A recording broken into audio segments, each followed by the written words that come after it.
joining us, folks, from Traverse City at Horizon Books, and we have books on our mind because of something called Battle of the Books. With us now is Marcy Lindberg. You are the, program director of this? Program coordinator, yes. There you go. All right, so explain what Battle of the Books is. Well, we have 4th and 5th graders all across the Traverse City area that are reading 10 books.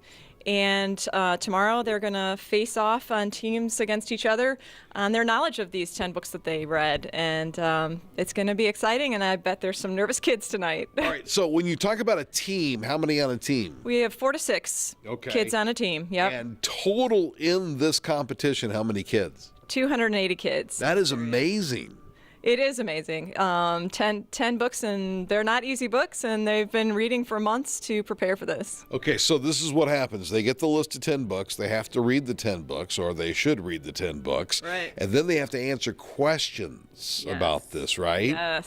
Yes, so they could be asked anything from where did this book take place, what happened in the plot, who are the characters. They might get a quote from the book and say, in which book did the main character say X, Y, and Z. So they have to know these books pretty cold. And now, are they up there as a team, or are they up there individually? They are up there as a team, so you've got 4 to 6 kids, and they may not have all read all 10, but they may have parsed them out. And so, if the book comes up, hey, here's a question from Sasquatch, one of our books, they may turn to Jimmy and say, hey, Jimmy, what's the answer to this?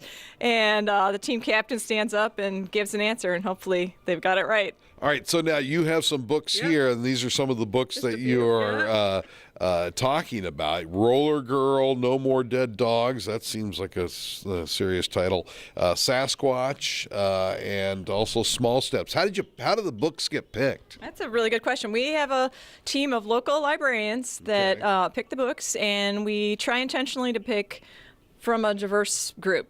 Some kids get stuck on, say, maybe reading Diary of a Wimpy Kid, and they're stuck there. Right. And by picking a mystery, and this one's a biography, and this one's an adventure title, and so we try to give them a lot different things to choose from and broaden their things they read on a regular basis. Okay, now the finals are coming up. So what happens in the finals? Well, so tomorrow is the big competition day with all these teams. We'll have 72 battles tomorrow with all these kids, and that will narrow it down to 4 teams. And next weekend is those finals and the semifinals championship, and we have the finale at the end with Gordon Corman, one of the authors of one of these books. Yeah, you'll have an author here, and what will he do? He'll talk to the kids? Yeah, he talks to the kids. Last year we had an author, and half the time were kids asking questions, so it was great fun. Really? The kids come up with a microphone, just like you might see at another National Writer Series event, and ask, why did you make your book about dinosaurs? And the authors are up there answering. Wow, very cool. All right, so now if people want to find out more about this, how can they do that? Well, we have a website. It's Battle of the Books GT for Grand Traverse, battleofthebooksgt.com.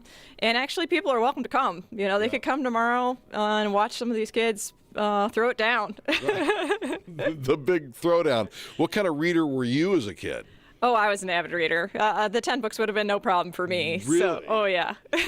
I loved to read as a kid, and I read a lot of different things. And as an adult, I've slowed down a little bit because I'll read and then I tend to fall asleep. Yeah. But it's important to do whatever you can to get kids to read. Yeah, well, we try to keep it fun. I mean, that's part of why have competition, why put these kids on teams together, because it's kind of fun. It makes it, hey, I read Sasquatch, you read Sasquatch, what the heck is Bigfoot real? And it makes it a lot more fun. And it builds self-esteem. Oh, sure. Yeah, these kids are going to stand up and speak to a packed house, and for 4th and 5th grade, that's a little intimidating. So it's good prep for future things in life, maybe being in broadcasting. And, let's not get too crazy about broadcasting. But Marcy, thank you very much. Yeah, happy to be here and happy to have these kids reading in Traverse City. At Horizon Books, talking about books, I'm Vic McCarty from My News 26.